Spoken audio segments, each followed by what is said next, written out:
ติดตามชีวิตเทรดเดอร์อีกหนึ่งมื้อเนาะมื้อนี้เนาะโอกาสดีได้ออกมาเฮ็ดเวียกนอกนำกันกับบรรดาเทรดเดอร์สาวๆเนาะเดี๋ยวเราจะไปถามกันเบิ่งว่า แต่ละคนนี่ไซส์เทคนิคใดแล้วก็กำไรกันเท่าใดแล้วเนาะเพราะว่าในช่วงนี้นี่ตลาดทองคำเนี่ยค่อนข้างว่าผันผวนเนาะแล้วก็รวมทั้งถึงตลาดอื่นๆนำเลยเนาะอ่าเดี๋ยวมาเบิ่งว่าแต่ละคนเนี่ยจะมีวิธีในการแก้ไขปัญหาจุดนี้ที่จะทำกำไรให้กับตัวเองแบบใด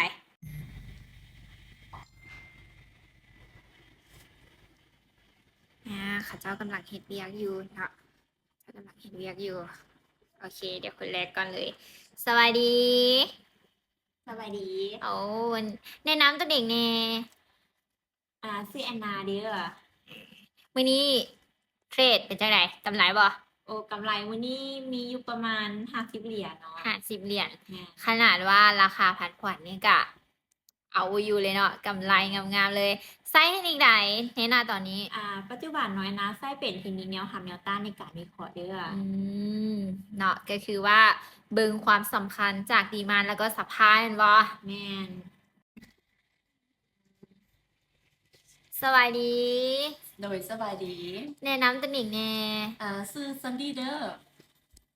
จังใดในส่วนตลาดฐานขวานนี้สายลงทุนคริปโตเฮาส์กำไรบอวันนี้กะพอได้อยู่เนาะกำไรอยู่แต่กะบ่หลาย เพราะว่ามันกะค่อนข้างผันผวนในช่วงนี้เขากะได้รอจังหวะเข้าเอา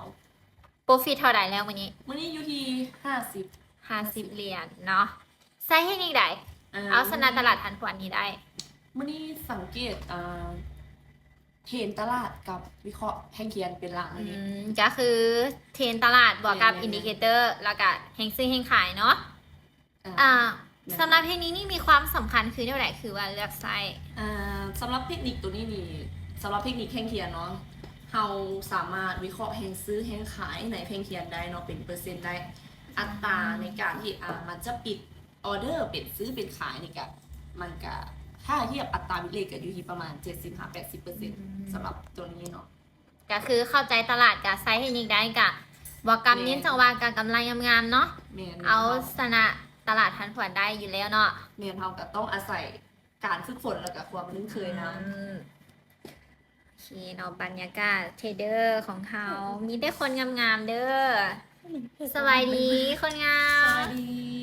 เป็นจังไดศึกษาในช่วงนี้ ช่วงนี้เนาะถือว่ายังเป็นคนใหม่อยู่กำลังศึกษาเทคนิคกับ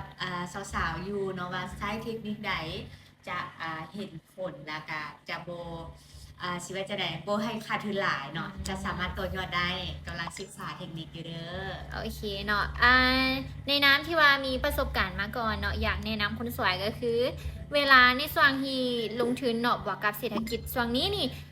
ค่อนข้างว่าผันผวนหลายเลยเนาะบ่ว่าจะเป็นการถือครอง หรือว่าในส่วนทรัพย์สินต่างๆเนาะสำคัญอย่าลืมติดตามตลาดเด้อคนสวยเด้อ เด้อเข้าใจ และนี่ก็เป็นอีกหนึ่งเทรดเดอร์สาวสวยเนาะสวัสดี สวัสดี จังใดวันนี้กำไรแล้วบมีกำไรมาอยู่ที่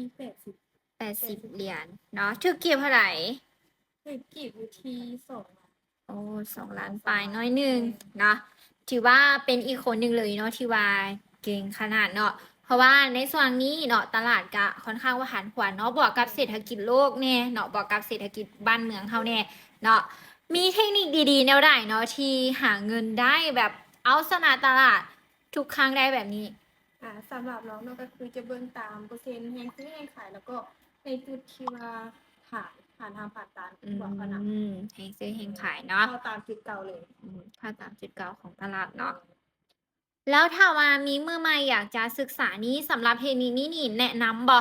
แนะนำเลยสำคัญสุดเลยแม่เทคนิคถือว่าตอบโจทย์ที่สุดเลย แสดงว่าบึงบริยากแม่นบ่